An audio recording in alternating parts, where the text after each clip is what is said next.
오늘은 12번째 사도를 세우는 그런 내용으로 들어갑니다. 절수가 평소보다 좀 깁니다. 내용이 하나의 내용을 담고 있는데 나누기가 좀 애매해서 오늘은 조금 길어질 수 있지만 이 본문을 전체를 오늘 전체의 말씀을 다 나누도록 하겠습니다. 예수님께서는 부활하신 후에 제자들과 함께 하시면서 하나님의 나라의 일을 가르치셨습니다. 그리고 승천하시기 전에 중요한 말씀 하나를 하셨는데, 예루살렘을 떠나지 말고 내게서 들은 바 아버지께서 약속하신 것을 기다리라, 이런 말씀을 하시고 승천하셨죠. 예수님 말씀하신 약속하신 것, 그것이 무엇이냐? 우리는 잘 알고 있습니다. 바로 성령의 강림을 의미하는 겁니다. 따라서 약속하신 것을 기다리라고 하는 이 말씀 안에는 성령이 강림하시기까지 너희들은 아무것도 하지 말라, 그러니까 아무 일도 시작하지 말라는 거죠. 그래서 제자들은 그때까지, 성령이 강림하실 때까지 오직 무엇에만 집중했어요? 모여 기도하는 일, 이것에만 집중을 했던 것이죠. 사도행전 1장 13절과 14절을 보면 유다를 제외한 11명의 사도, 그리고 여자들, 그 다음에 예수님의 어머니 마리아, 또한 예수님의 아우들, 그들이 예수님 말씀대로 예루살렘으로 가서 서로 마음을 같이하여 오로지 기도에만 힘쓰고 있던 중이었습니다. 이제 그 과정에서 성령이 오시기 전에 이제 12번째 사도를 선출하게 되는 그런 내용이 오늘 본문의 내용인데, 본문으로 들어가서 이제 그 제자를 선출하는 과정에서 일어난 몇 가지 요소에 담긴 의미들을 오늘 확인해 보겠습니다. 자, 먼저 15절 함께 읽습니다. 시작. 모인 무리의 수가 약 120명이나 되더라. 그때에 베드로가 그 형제들 가운데 일어서서 이르되. 자, 여기 보면 사도들이 모여서 함께 기도하던 그 다락방에 모인 무리가 몇 명이라고 기록을 합니까? 약 120명이라고 이야기를 합니다.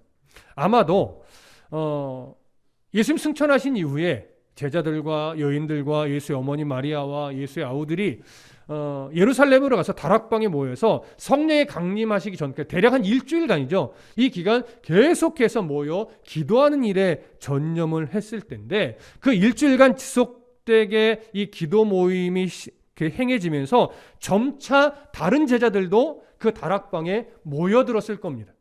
그래서 어느 시점부터인지 모르겠지만 최종적으로 오늘 성경은 대략 120명 정도가 모이게 되었다, 이렇게 기록을 하고 있는 겁니다. 그러다 보니까 우리가 종종 성경 퀴즈를 하거나 이렇게 질문을 던질 때, 자, 성령이 강림하실 때 그 다락방에 모인 제자들의 수가 몇 명입니까? 물어보면 120명이요, 이렇게 대답을 하게 되죠.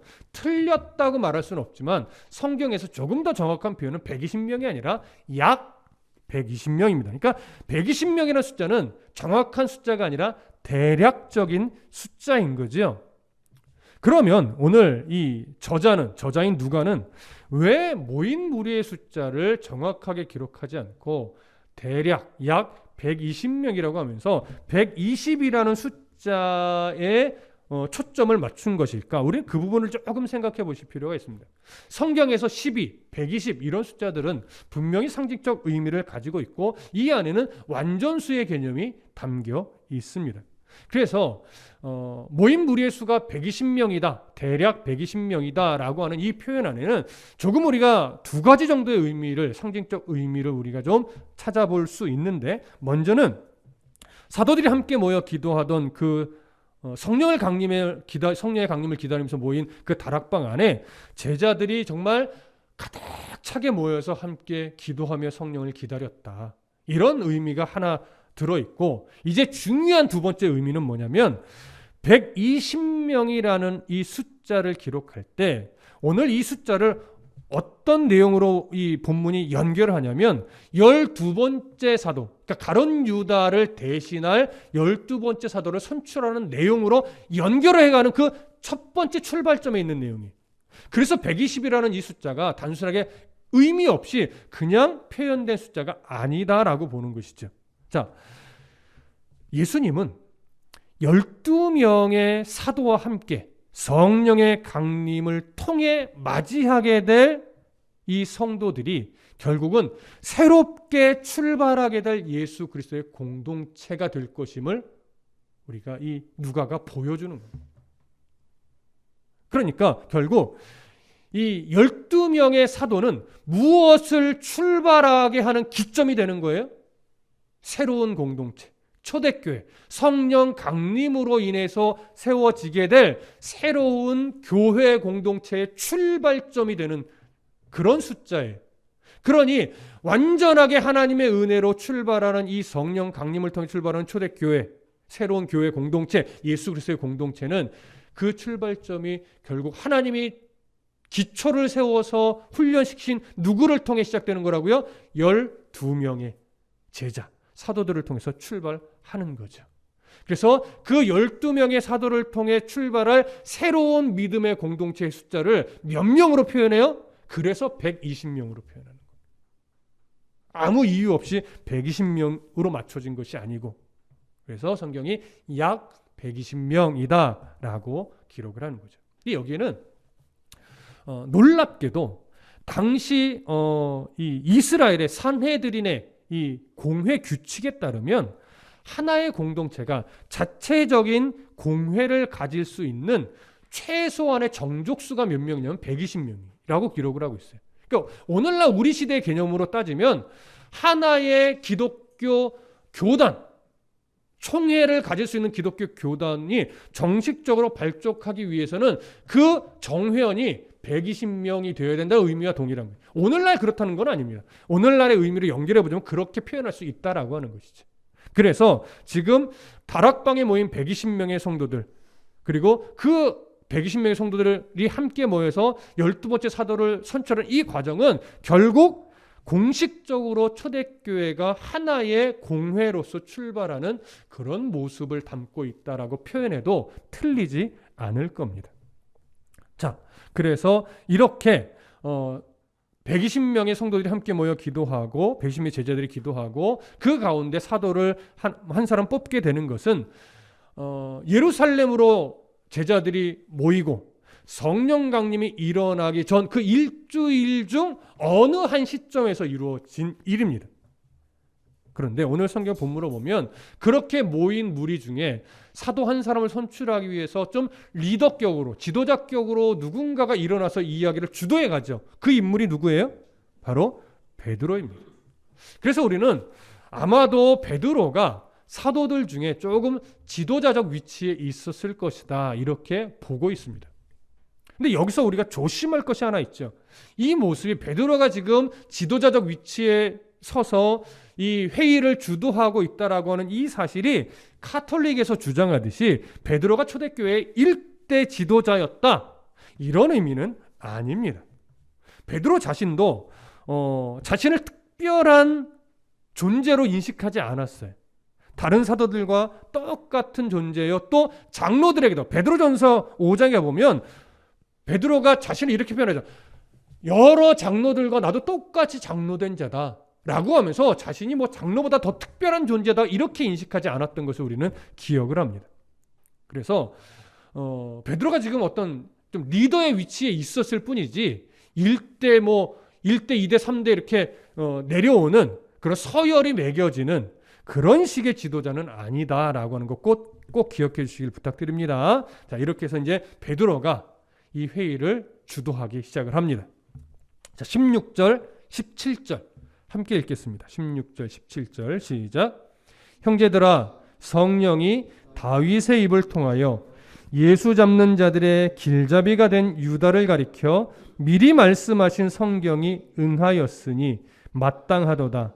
이 사람은 본래 우리 수 가운데 참여하여 이 직무의 한 부분을 맡았던 자라. 자, 베드로가 이제 무리 가운데 일어서서 12번째 사도를 뽑기 위해서 이제 이야기를 시작을 하는데 어떤 이야기를 먼저 끄집어내냐면 구약 성경의 예를 들어서 지금 가룟 유다가 예수 잡는 자들의 길잡이가 된 것, 결국 예수를 배반하고 배신하고 예수를 팔은 것, 이 사건이 이미 성령의 입을 통해서 다윗에게 주신 그 말씀, 구약의 말씀을 성취한 일이다.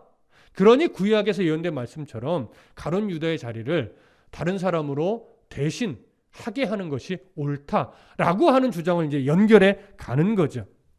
자, 그렇다면 베드로가 말한 성령이 다윗의 입을 통하여 예수 잡는 자들의 길잡이가 된 유다를 가리켜 미리 말씀하신 성경. 이건 구약에 예언됐다는 얘기죠. 그건 어디에 말씀을 말하는 거냐? 시편에 있는 두 구절을 말씀하는 겁니다. 첫 번째는 시편 69편 25절이고 두 번째는 시편 109편 8절의 말씀입니다. 여러분 한번 찾아보시죠. 먼저 시편 69편 25절. 구약 성경 시편 69편 25절의 말씀.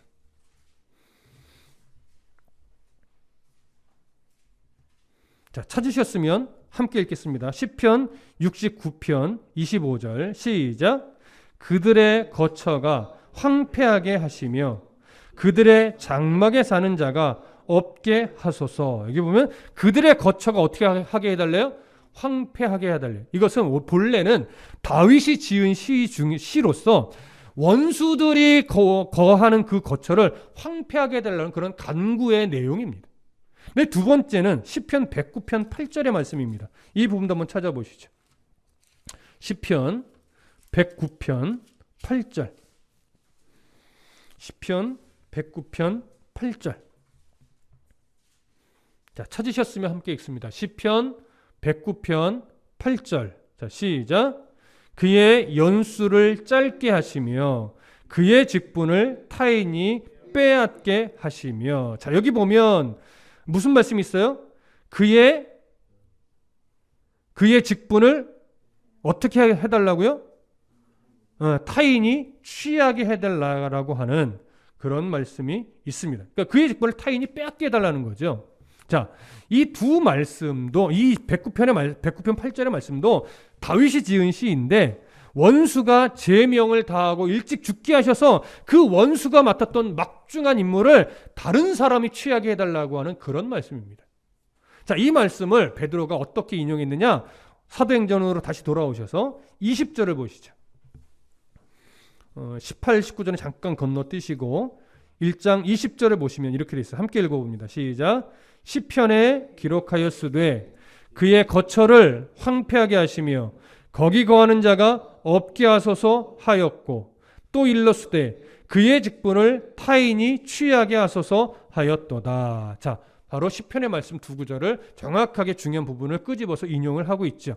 그의 거처를 황폐하게 하시며 거기 거하는 자가 없게 하소서. 이 말씀은 시편 69편의 말씀을 인용한 것이고 그의 직분을 타인 취하게 하소서는 시편 109편의 말씀을 인용한 것입니다.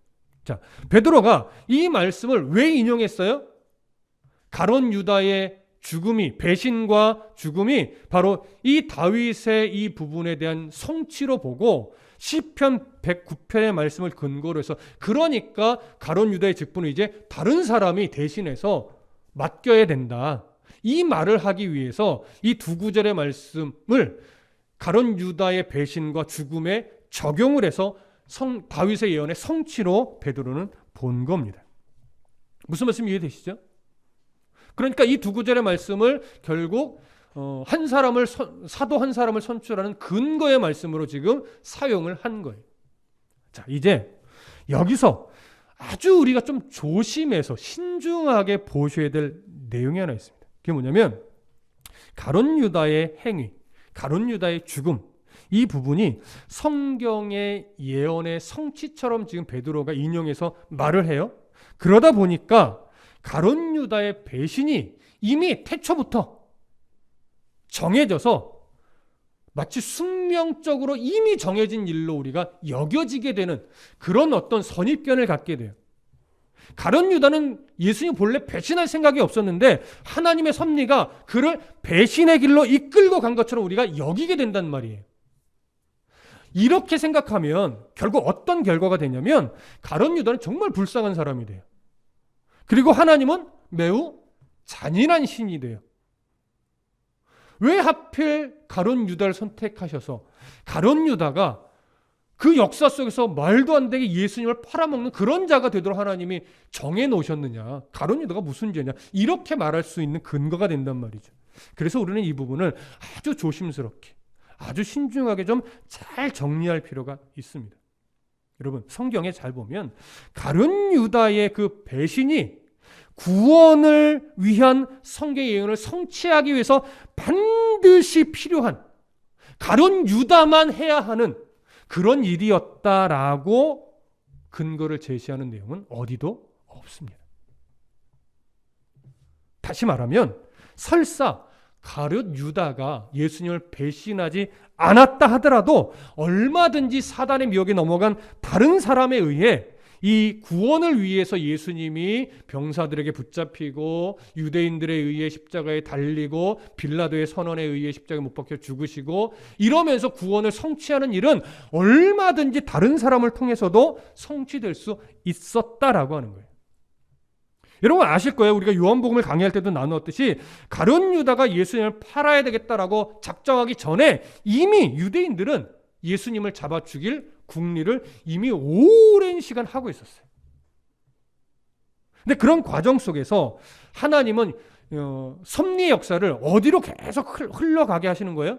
예수님이 이제 우리의 죄를 위해 십자가에 달려 죽으심으로 말미암아 구원의 문을 여는 이런 역사의 방향으로 흘려보내고 있어요. 그런데 그 과정 속에서 누구든지 얼마든지 예수님을 파는, 예수를 십자가에 못 박게 만드는 역할은 누구도 할 수 있는 거예요. 그런데 이 과정 속에서 가룟 유다가 결국 욕심의 마음을 빼앗겨서 스스로 이 역할을 가룟 유다가 하게 된 겁니다. 그러니까 하나님의 구원 경륜 속에서 결국 이 가룟 유다가 자기의 욕심, 탐심 때문에 예수님을 팔므로 말미암아 하나님이 작정하신 예수 그리스도의 구원 역사의 한 부분을 그가 성취하게 했다라고 하는 차원에서 결국 이것이 예언의 성취다라고 말을 하는 것이지, 가룟 유다가 이미 정해졌고 가룟 유다가 하나님이 작정하신 대로 가룟 유다가 예수님을 팔았고 가룟 유다가 그렇게 한 것이다라고 해서 가룟 유다에 초점을 맞추는 것이 아니란 말이에요. 어쩌면 이 부분이 좀 수용이 안 되시는 분이 있을 수도 있어요. 조금 더 깊이 고민을 하십시오. 네. 그러니까 가룟 유다가 문제가 아니라 결국은 하나님의 구속 역사의 경륜 안에서 가룟 유다가 자기의 탐심의 그 역할을 자기가 해버린 거예요. 그렇게 보셔야 됩니다. 만일 가룟 유다가 아니라 다른 사람이 이 역할을 감당했다면, 잘 들어보세요. 감당했다면 12번째 사도를 뽑을 일이 있었을까요? 없었을까요? 없었을 거예요. 가룟 유다가 그 일을 했기 때문에 12번째 사도가 뽑는 역사가 또 기록이 되게 되었던 것입니다. 그래서 가룟 유다가 중요한 것이 아니라 결국은 하나님의 구원의 경륜이 결국 예수님께서 십자가에 달리는 이 역사로 결국 이루어졌고, 그 한 부분을 가룟 유다가 자기 욕심에 끌려 하게 되는 안타까운 일이 벌어진 것이라고 하는 것, 이렇게 정리를 하시면 좋을 것 같습니다. 자, 그래서 이제 성경이 베드로가 이렇게 말하죠.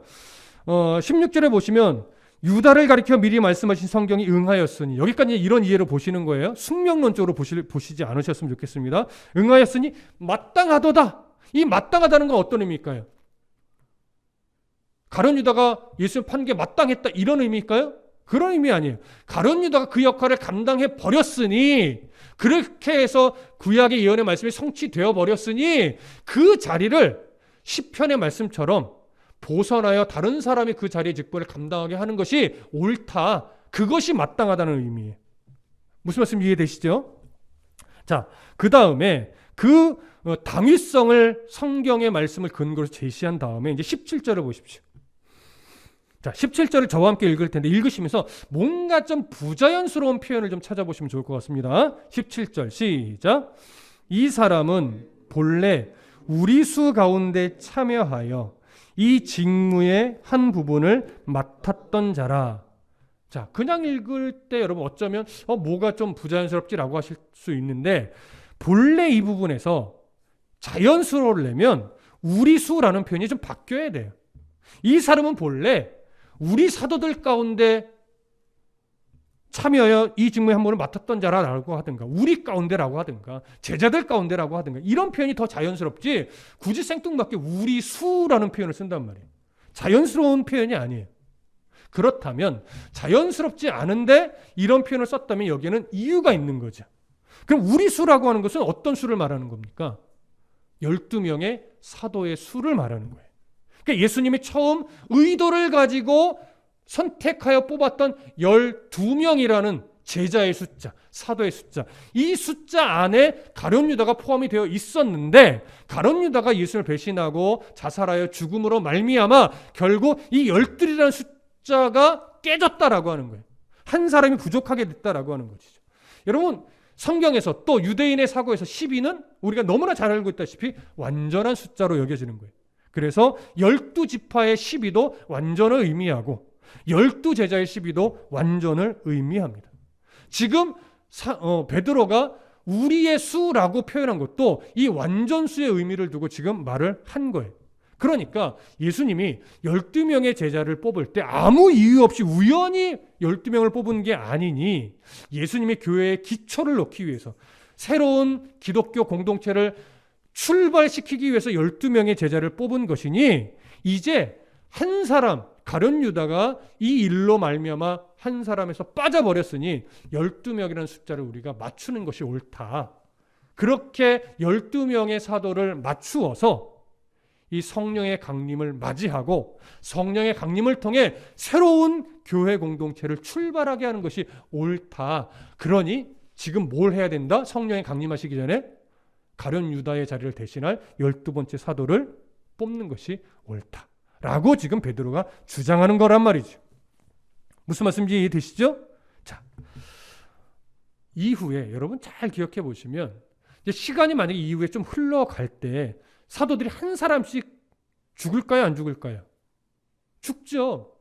그 다음에 그 사람이 죽은 자리를 새로 뽑았어요? 안 뽑았어요? 안 뽑았어요. 왜냐하면 사도의 자리는요, 이후에 보선되는 자리가 아니기 때문에 그래요. 단회적 이 자리이기 때문에 그 부분은 조금 더 이따가 잠시 후에 좀 나눠보도록 하겠습니다. 이렇게 해서 베드로는 왜 12번째 제자를 뽑아야, 12번째 사도를 뽑아야 되는지 그 당위성을 이 두 구절에서 정확하게 제시를 했습니다. 자, 그 다음에 18절과 19절을 함께 읽겠습니다. 시작.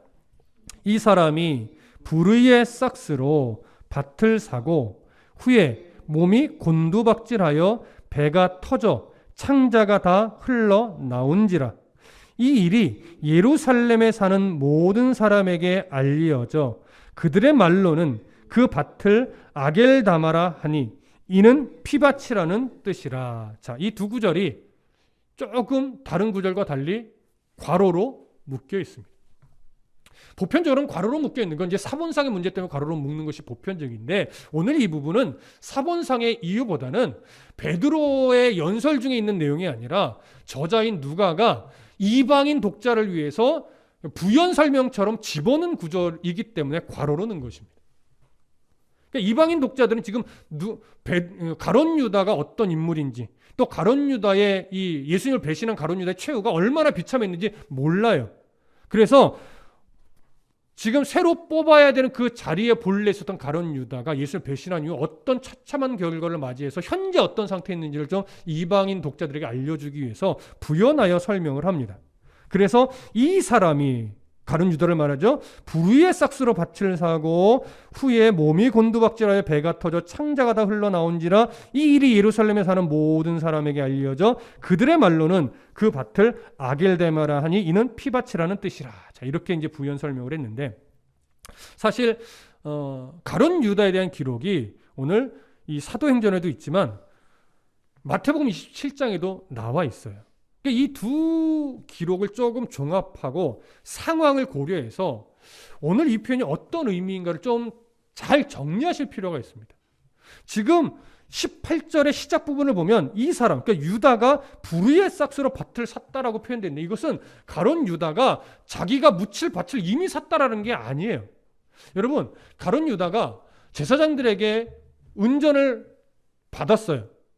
어떤 대가로? 예수님을 넘겨주는 대가로. 근데 예수님이 넘겨지고 나서 보니까 가룟 유다가 후회해요, 후회 안 해요? 엄청나게 후회했어요. 그래서 너무나 후회가 되고 너무나 이것이 잘못했다라고 하는 이 생각을 떨쳐버릴 수가 없어서 너무나 괴로워서 제사장들을 찾아가서 은전을 다시 돌려주려고 해요. 근데 제사장들이 받았어요, 안 받았어요? 안 받았어요. 그렇다고 이걸 가지고 갈 수가 없는 거예요. 가룟 유다의 이 양심이. 그래서 은전을 제사장들 앞에 성전에 던져버리고 도망치듯 달려가죠. 그리고 그 괴로움을 떨쳐버릴 수가 없어서 목을 맵니다. 아마도 이 가룟 유다가 목을 맨 이 나무가 있던 자리가 토기장에 바칠 것으로 여겨져요. 단정할 수는 없습니다. 근데 거기에 그 중동지의 뜨거운 날씨 아래 목을 매서 죽었으니 아마 죽은 시체가 급격하게 좀 빠른 속도로 부패되었을 가능성이 많습니다. 그리고 그런 나무가 바짝바짝 말라 있었으니 아마도 어느 순간 줄이 끊어졌든지 가지가 부러졌든지 해서 그 부패된 시신의 몸이 땅바닥에 아니면 돌 위로 곤두박질했을 것으로 보편적으로 다 그렇게 보고 있습니다. 그러다 보니까 몸이 완전히 터져버린 거죠. 그래서 창자까지도 내장 기관이 다 밖으로 쏟아질 정도의 아주 처참한 상황이 된 거예요. 자, 이렇게 죽은 가룟 유다의 시신 가까이에 유대인들이 갈까요, 안 갈까요? 안 가죠. 시신이 너무나 처참해서도 안 가지만 목을 메어 죽은 자, 이건 너무나 부정하게 여겼기 때문에 더욱더 가까이 안 가는 상황이 되어버린 겁니다. 자, 그러면 이제 여기까지는 유다를 바라보는 시선이라면 은전을 성전에 던져두고 갔을 때 그 은전을 제사장들은 어떻게 바라봤을까요?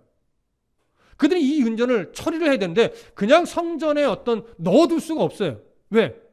핏값으로 이미 지불된 돈이기 때문에 부정하다고 여겨요. 그러니까 그들이 그 은전을 어떻게 처리해야 할까 제사장들이 고민을 하게 되는 거예요. 자, 고민을 하다가 또 어떤 소식도 들었을까요?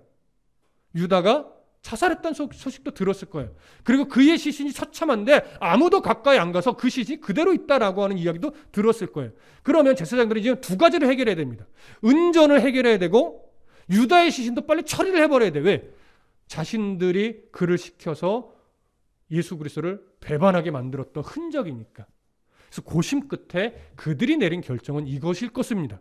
그가 죽었던 그 자리를 그의 돈으로 사서 그를 그 자리에 묻고 그 자리를 그냥 나그네의 묘지로 삼아버리면 그냥 역사 속에서 어떻게 해요? 묻혀져 버리겠다. 아마도 이렇게 여기고 진행한 것으로 보여져요. 그러니까 결국 그 돈은 누구의 돈이에요? 따지고 보면 유다의 돈이에요. 그러니까 이 제사장들이 유다의 돈으로 그 밭을 써서 거기에 매장을 하고 그 밭을 토기장의 밭으로 삼았다면 결국 그 밭은 누구의 밭이나 마찬가지입니까? 유다의 밭이나 마찬가지죠. 그래서 결과적으로 베드로가 어떻게 표현한 거냐면 이 사람이 유다가 불의의 삭수로 밭을 샀다라는 표현은 그냥 결과적인 표현인 거예요. 무슨 말씀 이해되시죠? 자, 그렇게 해서 가룟 유다는 이렇게 비참한 상태를 맞이하게 됐고 가룟 유다의 이 상황을 이제 이방인들에게 이렇게 부연해서 설명을 했습니다. 여러분들도 상식적으로 이렇게 흘러간 내용이구나라고 좀 이해를 해두시면 더 좋을 것 같아요. 그렇게 해서 이제 우리가 유다의 죽음에 대해서 정리를 잠시 했습니다. 자, 이제 20절은 아까 했고 21절, 22절을 함께 읽습니다. 시작. 이러함으로 요한의 세례로부터 우리 가운데서 올려져 가신 날까지 주 예수께서 우리 가운데 출입하실 때에 항상 우리와 함께 다니던 사람 중에 하나를 세워 우리와 더불어 예수께서 부활하심을 증언할 사람이 되게 하여야 하리라 하거늘. 자, 이 21절과 22절은 이제 베드로가 12번째 사도를 뽑아야 하는데 그 어떤 사람을 뽑아야 되는가 그 조건을 제시하는 그런 내용입니다. 자, 첫 번째 조건은 어떻게 제시했죠? 예수님의 공생의 기간 전부를 사도들과 함께 다니던 사람이어야 한다라고 말한 거예요. 이 말은 요한의 세례로부터 우리 가운데 올려져 가신 날까지 우리 주 예수께서 우리 가운데 출입하실 때 항상 우리와 다니던 사람 중 하나 이렇게 표현한 건데 결국 예수님의 공생의 기간을 다 함께 했어야 했고 예수의 가르침도 다 들어야 했고 예수님의 베푸신 이적들을 다 눈으로 보고 경험했어야 하며 예수의 붙잡히시는 장면, 예수의 죽으시는 장면, 예수의 부활하신 것까지도 다 사도들과 함께 눈으로 보고 몸으로 경험했던 사람이어야 한다는 것이 첫 번째 조건이에요. 그리고 여전히 지금도 이 교회 공동체에서 이탈하지 않고 계속 함께하며 일관되게 행동했던 그런 사람이어야 한다는 거죠. 무슨 말씀 이해되시죠? 자, 그 다음에 두 번째 조건은 뭡니까? 22절 중간 이후에 예수께서 부활하심을 증언할 사람이 되어야 한다는 거예요. 함께 담대하게 예수 그리스도의 부활을 증언하는 삶을 살아갈 수 있는 사람이어야 한다는 것이 두 번째 조건입니다. 이 조건에 부합한 사람을 천거하고 그 사람 중에서 우리가 한 사람을 뽑아야 된다라고 하는 것이 베드로의 이야기죠. 자, 여기서 이제 잘 들으십시오. 여기서 우리는 사도에 대한 오해 한 가지를 정리하고 넘어가야 됩니다. 앞에서도 잠깐 언급을 했는데 여러분 신천지는 이 12사도의 이름을 근거로 해서 전국에 12지파를 만들어서 나름 활동을 하죠. 그리고 가끔 교회 안에서도 목사님을 일컬어 사도라고 표현하시는 경우가 종종 있어요. 특히 옛날 어르신들. 너무나 목사님들을 높이다 보니까 사도라는 표현을 가끔 하시는 경우가 있어요.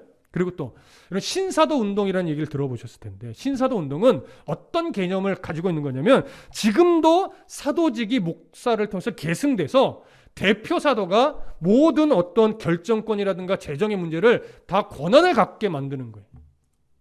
그리고 아시다시피 카톨릭은 베드로를 일대 교황으로 여기면서 지금까지 그것을 계승해 오죠. 그렇게 사도직을 계승하는 것으로 여기기도 하는 건데 먼저 질문. 목사는 사도일까요? 아닐까요? 사도가 아닙니다. 사도라고 하는 이 직분은 당시 예수님께서 교회의 기초를 놓기 위해서 선택된 아주 특수한 단회적 집단입니다. 그래서 아까 사도들이 12명의 사도들이 딱 구성된 이후에 시간이 흘러 한 사도들이 한 사람의 자리에 순간에 죽어나간단 말이에요. 그럴 때 그 빈자리를 보선하지 않았어요. 왜? 그거는 계승되는 일이 아니기 때문에.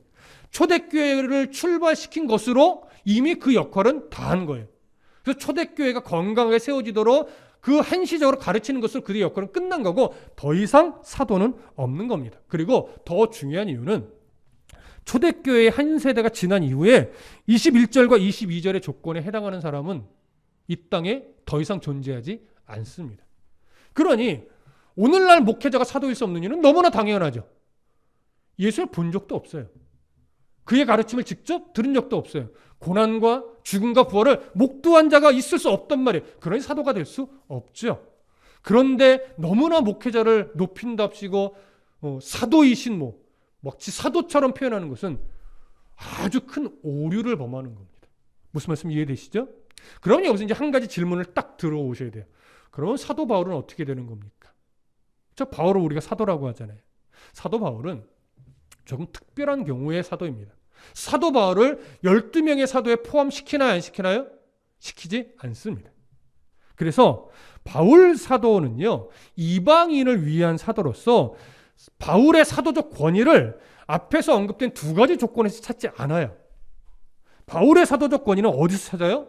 다메섹으로 가는 길가에서 예수님이 직접 바울을 찾아와서 그를 선택하여 내가 너를 이방인의 사도로 쓰기를 원한다라고 하면서 그를 불러주신, 그를 직접 세워주신 여기에서 근거를 찾는 거예요. 앞에 두 가지 조건에서 근거를 찾지 않습니다. 그러니 바울만큼은 이방인의 사도라고 하는 특별한 목적을 가지고 예수님이 따로 불러 세운 자이고 12사도라고 하는 이 표현 안에는 사도 바울은 절대 들어가지 않습니다. 그래서 바울도 계승되는 위치도 아니고 12명의 사도도 계승되는 역할이 아니라 당시 초대교회를 출발하게 하는 그 기초적 역할로서 그 역할은 사도적 위치는 다 끝난 겁니다. 그래서 더 이상 12명의 사도 이후에 어느 누구도 사도가 될 수 없다라고 하는 사실 꼭 명심하시길 바랍니다. 그러면 우리는 사도가 아니라면 어떤 존재들인가? 우리는 사도는 아니지만 모든 목회자를 비롯해서 모든 성도는 그 사도들의 가르침을 받아 믿음을 세우고 하나님 나라의 소망을 가지고 살아가는 자로서 사도적 삶을 살아가야 하는 자들이지 사도는 아니라는 것 꼭 기억해 주시길 부탁드립니다. 아멘이시죠? 네. 이제 23절부터 26절까지 함께 읽겠습니다. 시작.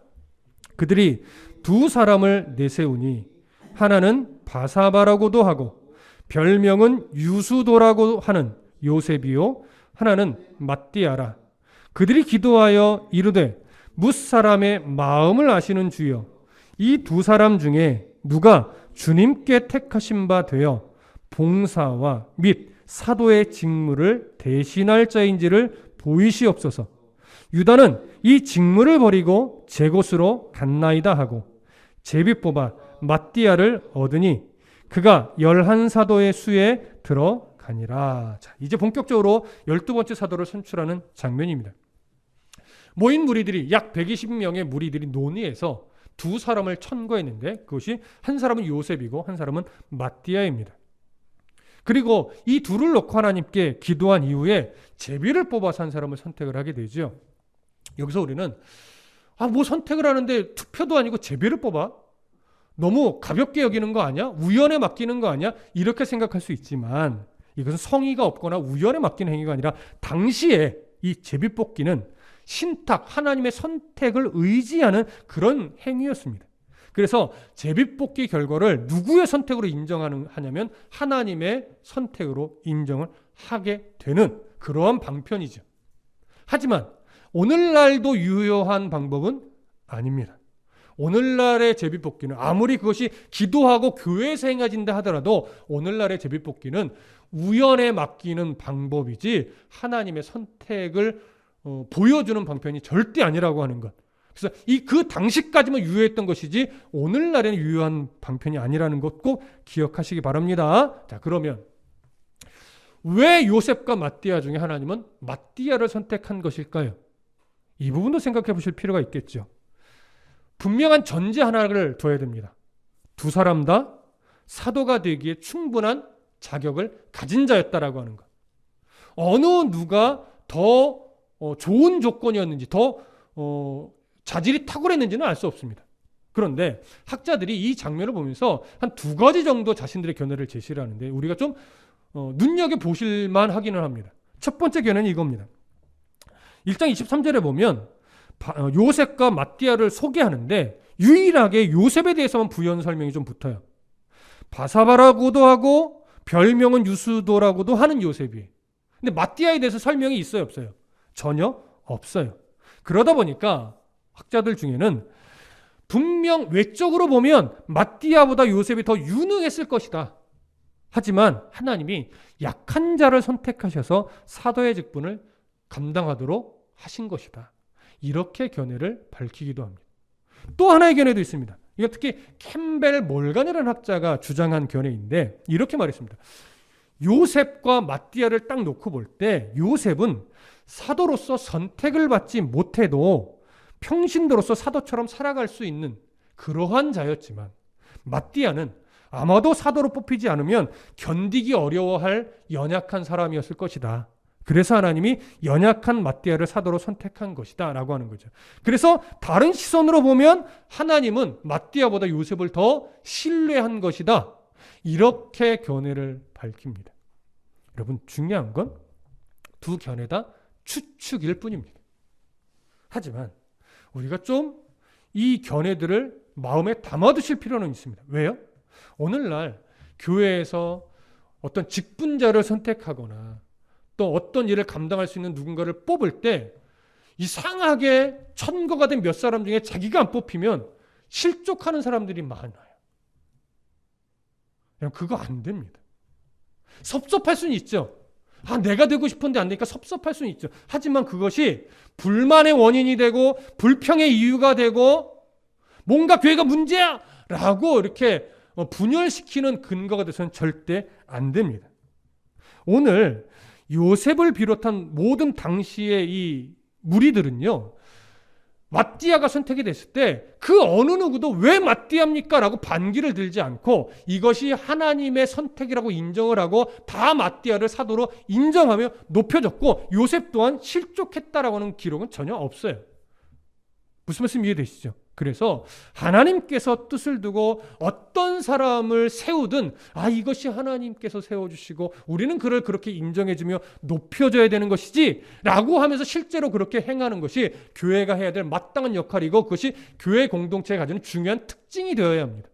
근데 교회 공동체 안에서만큼도 누가 되고 누가 안 될 때, 누가 높여지고 누가 높여지지 않을 때 이것이 교만으로 작용하거나 이것이 불평이나 불만으로 작용한다면 이건 이미 교회 공동체에서의 중요한 특징을 잃어버리는 거예요. 그래서 이들의 견해가 정답일 수는 없지만 우리가 좀 마음에 잘 새겨둬야 될 그런 내용이라고 말씀드리고 싶은 겁니다. 자, 이렇게 해서 이제 12번째 사도가 모든 무리들이 인정하는 가운데 하나님의 선택에 의해 마띠아가 세워지고 모든 무리들이 그렇게 인정을 하면서 이제 사도행전 2장으로 넘어가면서 본격적으로 오순절에 성령이 강림하는 사건이 일어나게 되죠. 오순절에 성령께서 우리가 다음 시간부터 살펴보겠지만 120여 명의 무리에게 불의 혀같이 성령이 임합니다. 성령이 그렇게 임하고 나서 12명의 사도를 중심으로 해서 이제 초대교회가 건강하게 세워져 가고 하나님의 나라의 일을 이루어가기 시작을 하는 장면으로 들어가게 됩니다. 에베소서 2장 20절부터 22절에 보면 이렇게 기록이 되어 있어요. 너희는 성도들을 말하는 거죠. 사도들과 선지자들의 터 위에 세우심을 입은 자라. 그리스도 예수께서 친히 모퉁이 돌이 되셨느니라. 그의 안에서 건물마다 서로 연결하여 주 안에서 성전이 되어가고 너희도 성령 안에서 하나님이 거하실 처소가 되기 위하여 그리스도 예수 안에서 함께 지어져 가느니라. 여러분, 여기서 언급되는 너희는 바로 누굽니까? 사도들과 선지자들의 터 위에 세우심을 입은 성도들을 말해요. 다시 말하면 12명의 사도를 출발점으로 해서 그들이 예수에 대해서 가르치고 예수 그리스도의 가르친 말씀을 해석하여 증거해 주면서 그것을 받아서 신앙의 기초를 세우고 하나의 교회 공동체로 세워져가고 있는 그 이후의 모든 성도들을 다 의미하는 거예요. 근데 그 성도들이 그 말씀 12명의 사도들이 가르쳐서 증거해 준 그 말씀을 기초로 해서 서로 뭘 이루어 간대요? 성전을 이루어 간대요. 개인도 성전이지만 그 개인, 성전된 개인이 모여서 하나의 공동체로서의 성전을 세워가는 거예요. 이게 바로 믿음의 교회 공동체입니다. 자, 그럼 보십시오. 에베소서 이렇게 말해요. 하나님이 거하실 처소가 되기 위해서. 말씀을 근거로 해서 우리가 하나님이 거하시는, 성령이 거하시는 처소가 되어야 되고 그런 성도들이 모여서 하나님이 거하시는 교회 공동체로서의 처소를 우리가 함께 이루어 가야 하는데 늘 말씀드리지만 공동체를 함께 세워간다는 것은 정말 어려운 일입니다. 왜요? 성향이 다 다르고 신앙을 배워온 출발점이나 내용도 다 달라요. 그런데 놀라운 것은 세월 속에서 하나님은 또 새로운 교회 공동체로 우리를 불러 모아주셨어요.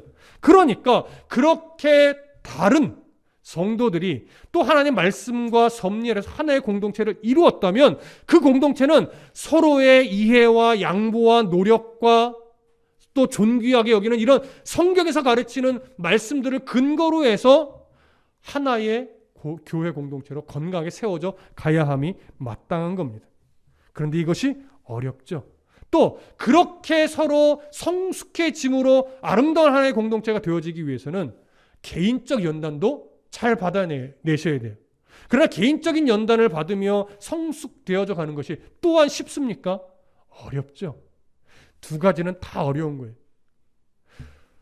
하나님이 거하시는 성전된 자신으로서 성숙해져 가기 위해 하나님이 주신 연단 속에서 나를 다듬어내는 일도 어렵고 그렇게 다듬어지는 과정 속에서 하나의 공동체로 서로 모여서 건강한 교회 공동체로 만들어내는 것도 어렵습니다. 하지만 하나님은 감당할 수 있도록 돕겠다고 약속하셨고 또한 그렇게 연단되고 그렇게 훈련되어 개인도 성숙한 성전이 되어가고 그 공동체가 하나님이 기뻐하는 교회 공동체로 세워져 가게 될 때 그런 우리들에게 하나님은 이 땅의 복으로 보상한다는 약속보다는 하나님의 영원한 나라에서 우리가 감당할 수 없을 만큼의 놀라운 복을 이미 준비해 놓았다라고 약속하셨습니다. 그러니 우리가 그 연단을 기꺼이 받아내고 그 연단과 함께 하나의 공동체를 기꺼이 이루어갈 때 수없이 희생하고 수없이 섬기는 자리에 있고 수없이 우리가 낮아지기를 주저하지 않는 이 싸움을 해낼 때 우리는 하나님 나라의 소망을 분명하게 바라볼 수 있어야 됩니다. 그래야 그것이 어떠한 사심도 없이 그저 은혜로 인하여 섬기며 은혜로 인하여 이해하며 은혜로 인하여 양보하면서 정말 건강한 교회 공동체를 만들어갈 수 있는 겁니다. 여러분, 우리가 이렇게 할 수 있는 근거, 그 출발점은 결국 하나입니다. 사도들의 터 위에 서죠. 사도들의 터는 뭐예요? 결국 하나예요. 그들이 우리들에게 남겨주신 하나님의 말씀. 사도와 선지자들의 터. 하나님께서 우리에게 허락하셔서 우리에게 남겨주신 이 신약과 구약의 말씀을 바르게 이해하고 그 말씀이 나를 쳐서 복종시킬 수 있도록 만들고 그 말씀이 나를 칠 때 아멘 하면서 우리가 기꺼이 다듬어지기를 주저하지 않을 때 한 해, 두 해 지나가고 10년, 20년이 지나가고 나이가 들고 인생을 경험하면서 결국 우리는 개인적으로도 성숙해져 갈 것이고 그렇게 성숙한 개인들이 서로를 바라보면서 이해하게 될 때 또 믿음 안에서 서로 동역자의 역할을 감당해 줄 때 그리고 배우자라는 표현에 담겨 있듯이 서로의 연약함을 지적하는 것이 아니라 서로의 연약함을 내가 보완해주고 내가 채워주면서 완전을 이루어가는 이 노력을 함께 할 때 그 교회 공동체는 정말 하나님이 기뻐하시는 교회 공동체가 되는 겁니다. 그래서 2020년도 우리가 비록 많이 교회 안에서 모이진 못했지만 늘 하나님의 말씀에 근거한 신앙생활을 하기 위해 부단히도 노력해 왔습니다. 2021년도 변함이 없을 겁니다. 다른 건 다 놓쳐도 다른 건 다 못해도 우리 하나만큼은 잃어버리면 안 됩니다. 우리의 신앙의 근거 또 우리가 신앙인으로서 일상에서 살아가야 될 모든 근거는 하나님의 말씀에서부터 출발해야 됩니다. 하나님의 말씀을 더 바르게 배우고 하나님의 말씀을 더 깊이 공부하고 하나님의 말씀이 내 삶을 인도하는 말씀이 될 수 있게 하기 위해서 사도들과 선지자들의 터 위에서 우리들의 믿음이 또 교회의 공동체의 모습이 건강하게 세워지기를 간절히 소망하고 축복합니다. 기도하겠습니다.